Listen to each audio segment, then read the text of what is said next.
Stai puțin, Stai un pic.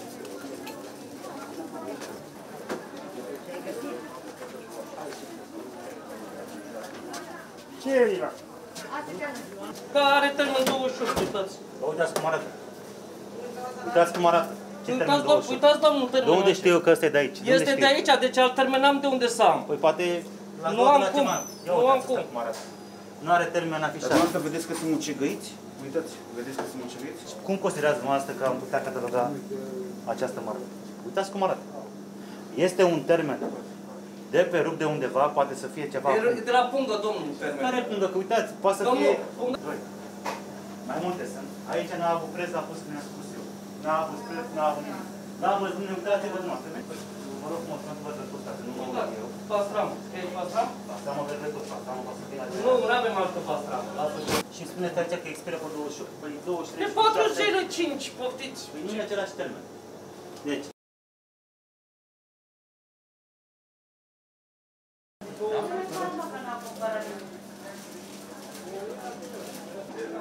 Deci uite-te, te rog, cum arată carnea aia tocată. Pe cuvântul onoare zice că tocata cu 2 săptămâni. Uite în ce fel arată și cu sarea aia pe margine, dar uite-te la ea pe etichetă. Și vin aici la târțițele astea de curcan. De câtă vreme ori fi, frate? Gâtul ăla e uscat, uite de la ele. Și fii atent la gâtul ăla, e uscat chiar. Uite cum spune colegul, e uscat gâtul ăla. Cum poți să ținem așa ceva la vânzare?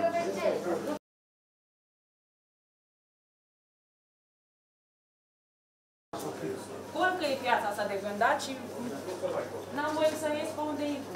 Porcă e. Dar e intrare și ieșire, doamnă. V-am zis să vă dați 1,5 metru La distanță, vă rog. Păi uite unde e doamna. Dar ce dumneata trebuie să stai în spatele femeii ăștia? Păi nu vă înțelegeți Suntem o echipă de control. Ne permiteți accesul. Problema este în felul următor. Doamna administrator este liberă. Ne-a lăsat o invitație cu toate documentele care trebuie scaduse și luni. Nu, dumneavoastră trebuie să puneți documentația la dispoziția echipei de control acum. Luni, în jur de ora 15 să prezinte la dumneavoastră. Eu vă atrag atenția că împiedicați desfășurarea unui control, sancțiunile sunt penale. Vă rugăm să ne prezentați autorizația de funcționare a pieței. Am fost destul de explicit. Nu. Dumneavoastră trebuie să aveți documentele la dumneavoastră, aici să le puneți la dispoziție oricare organ de control, oricând. Am explicat că doamna administrator. Doamna administrator, dacă lipsește, trebuie să lase un locuitor și acel locuitor afirmați că sunteți dumneavoastră. Prin urmare, și duminica este liberă. asta nu înseamnă că piața nu funcționează sâmbătă și duminica. Și încă o dată mă văd obligat să vă atrag atenția că împiedicați desfășurarea unui control, iar măsurile nu mai sunt contravenționale, sunt penale. O să iau de aici termenul de valabilitate. Pentru produsul ăsta vreau să văd și unde a noastră termenul ăsta de valabilitate. Expiră în 14/1/2020. Măsline calamara cu sâmburi. Da, domnul. De unde ați dat termenul ăsta? Eu vreau să văd documentul. Vreau să văd documentele cu ce vin de la bază firmă. legală dumneavoastră ați dat acest termen. Trebuie să fie o de la firmă, da, trebuie să fie pe factură. ambalajul... Dar vă dați seama de când este... Dumneavoastră ați fi client, ați cumpărat așa ceva? E un termen de care eu nu știu nu am dat acest termen de valabilitate. După o cutie. Care cutie? Unde este? Cutie de mașină, uitați aici.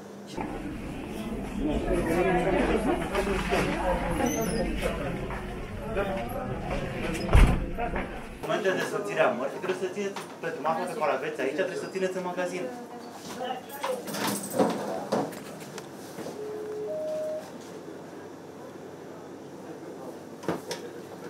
Ia să vedem.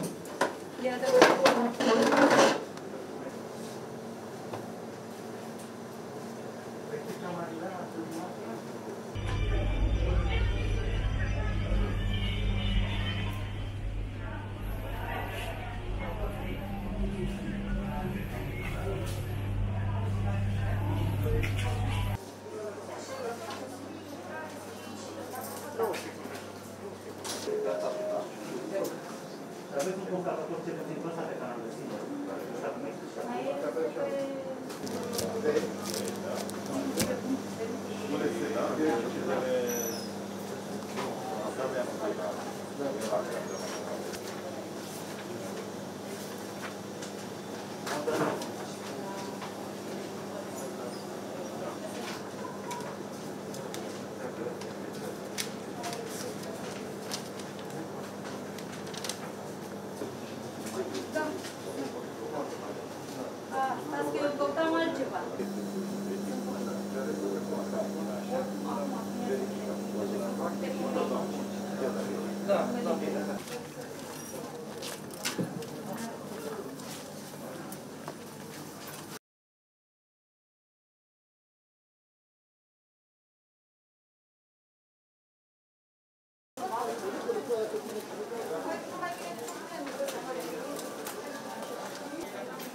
E coadă.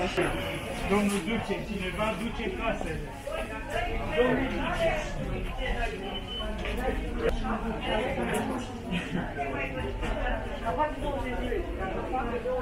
Ia, o lasă. Nu mai stau la coadă.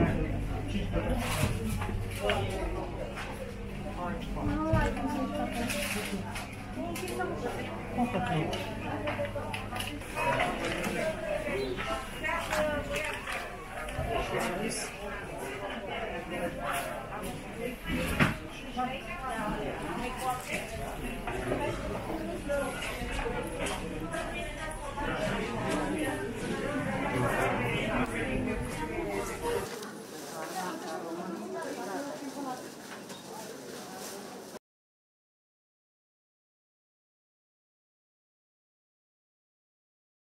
Da?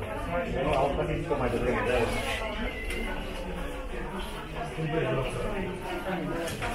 Face ca urma pe mână, așa. Fac. Au fost aia la mare, a băgat.